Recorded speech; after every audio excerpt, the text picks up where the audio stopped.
what is your guys' assessment of like why are there Anthonys in our culture? Right? We're in a time and a place where, I mean, it's the best time to be alive, right? We even people who are on the lower income side of the spectrum live better than kings did 125 years ago. Right. Yet there's still Anthonys that fall through the cracks, right? And I know that's like a lofty question, but you're in finance, right? You're doing well. You come from a family with disabilities, so on and so forth, right? I come from a family of a ton of trauma, refugee, seeing war, that sort of stuff. And it's an interesting dichotomy to have in one of the most prosperous nations in the world.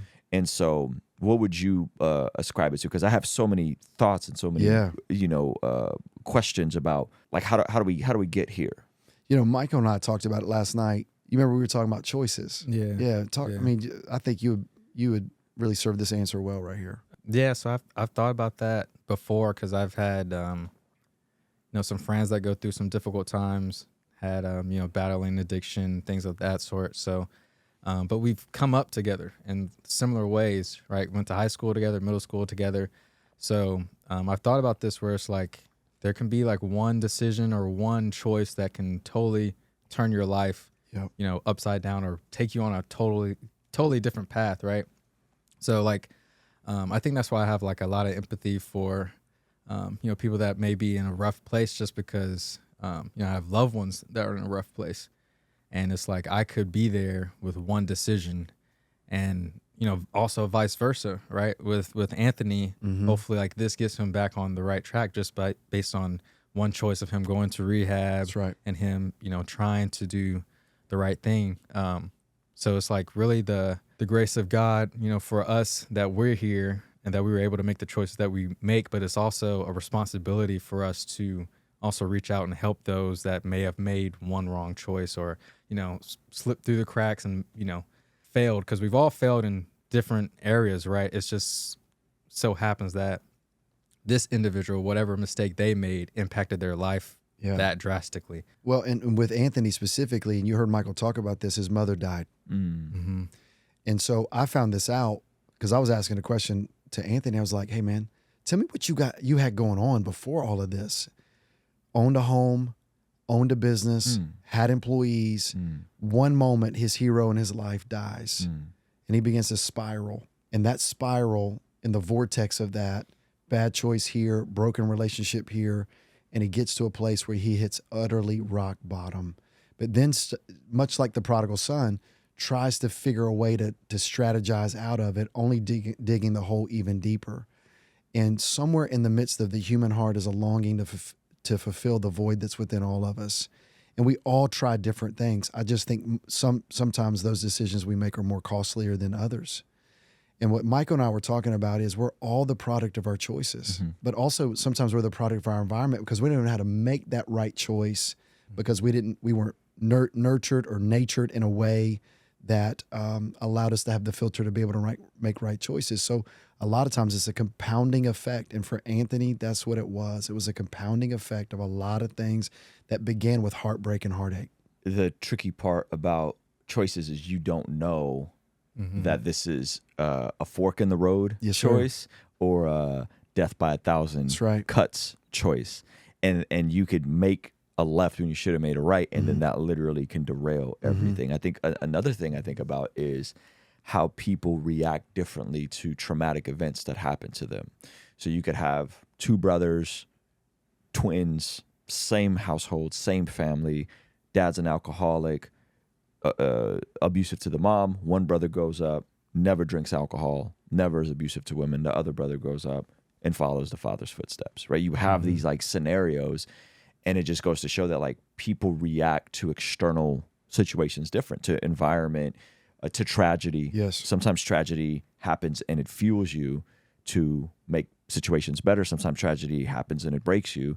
Sometimes people sin against you and it's not of your own volition. Something happened and that distorted your entire situation. I sat down with someone that I have been close with, and I asked for their story. And when I got there, I was seeing the external symptoms of decades of things that started when they were children, of these sorts of really traumatic events, and you go, oh, okay, like, why does this person keep doing these sorts of things? But you realize, like, oh, this goes back decades to something that they were sinned against. They would it was not they didn't do it. They were sinned against, and then that sin against could even do something to someone's brain chemistry and not being able to process what happened to them as a child.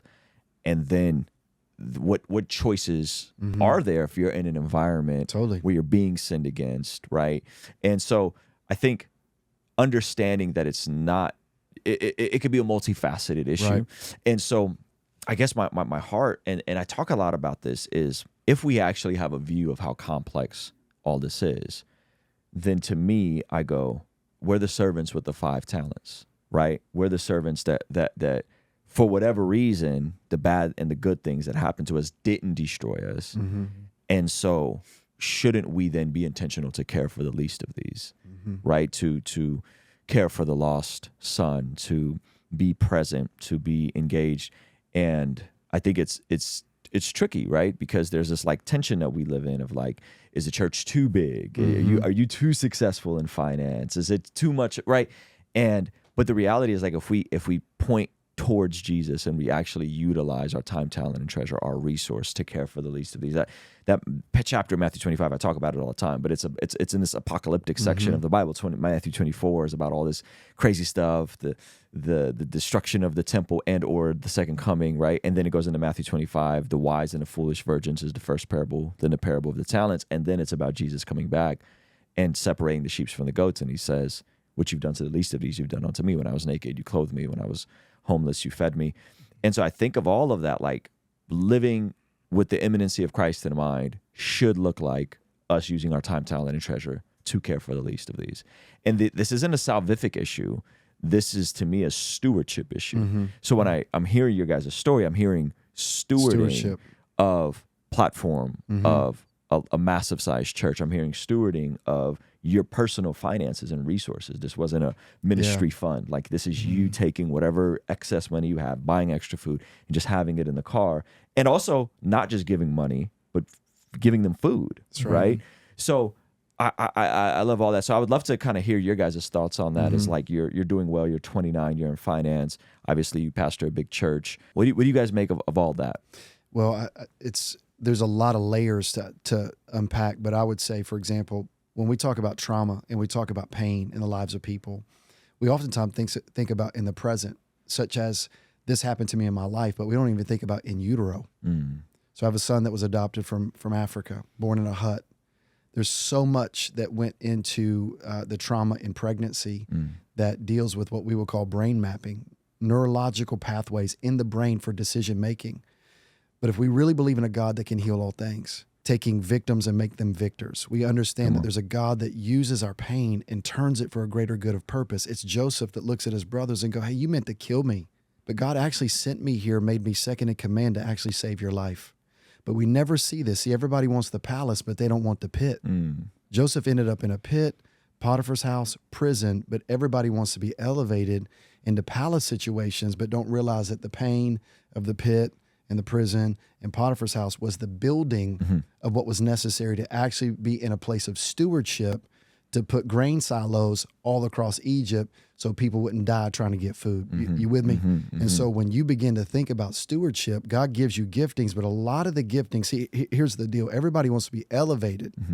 Everybody wants position and platform, and they want anointing, but not everybody wants the crushing. Yeah. Well, I mean, I would add to that. Me and my son are going through the book of Genesis right now. He's 9 years old, and he wants to go through Genesis verse by verse. Love that. In the Bible. And I had to skip a chapter in Genesis. You remember the chapter where Levi and some of the other sons have to go and avenge one of the sisters. Yes. Right? Yes. So that's the only chapter I had to skip. And that story of Joseph, of going through the pit, right? Of David shepherding and then being on the run from Saul for decades. Any type of positioning or any type of success or any type of victory comes on the other side of adversity and that. suffering. Preach that. And we don't want suffering. Nobody wants that. Right? And so to me, it goes, hey, like life is going to get hard at some point. Sometimes at some point, life is going to do a number on you. Jesus said, in this life, you will have trouble. It's inevitable. I venture into the territory of might as well choose self-adversity. Like choose doing hard things so you can callous your mind. You can rewire some of the brain chemistry that perhaps when I was a child and I was sinned against and essay happened against me. Okay, that did a number on me. So now let me intentionally do hard things so I can rewire my own brain chemistry so that I'm not just looking for dopamine and pleasure when something uncomfortable happens to me, right? Whether it's food, whether it's lust, whatever it is. But I think you're totally spot on. I think it's like the pathway to anything worth having is through the door of suffering and uncomfort and death to ego and all these things. But we live in a society that just wants the platform without the purpose and without everybody wants the resurrection without the cross. Yeah, that's good. Hey, thank you so much for checking out the video. Comment down below and let me know what you think. And be sure to check out this video that YouTube is recommending just for you. Let me know if they nailed it. All right, I'll see you over there. Peace.